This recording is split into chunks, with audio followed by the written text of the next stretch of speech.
বগুড়ায় জিয়াউর রহমান মেডিকেল কলেজের ছাত্রাবাসে ভাঙচুর চালানো হয়েছে, এতে অন্তত ১২ জন আহত হন। বুধবার রাতে কলেজ ছাত্রলীগের সহসভাপতি অর্ঘ্য রায়ের নেতৃত্বে এই হামলা চালানো হয়েছে বলে অভিযোগ করেছেন ভুক্তভোগীরা।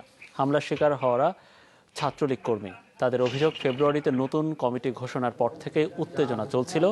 মঙ্গলবার রাতে নতুন কমিটির কয়েকজন প্রথম বর্ষের 2 শিক্ষার্থীকে মারপিট করে বলে অভিযোগ ওঠে। ভুক্তভোগীরা থানায় জিডি করতে যাওয়ার খবর ছড়িয়ে পড়ে উত্তেজনা। এরই জেরে পরদিন রাতে 6টি কক্ষে নিয়ে তাণ্ডব চালানো হয়। এই ঘটনায় 5 সদস্যের তদন্ত কমিটি গঠন করেছে মেডিকেল কলেজ কর্তৃপক্ষ। ফোন, ল্যাপটপ, ট্যাব যা ছিল সব কিছু গুঁড়া করে দিয়েছে। ফোনের আমাদের রুমের ভিতরে একটা কোনো ব্যবহার করার মতন জিনিস বাকি নাই। ছাত্রলীগের ভাবমূর্তি ক্ষুণ্ণ করার জন্য যথেষ্ট চেষ্টা করেছে। এই জন্য আমরা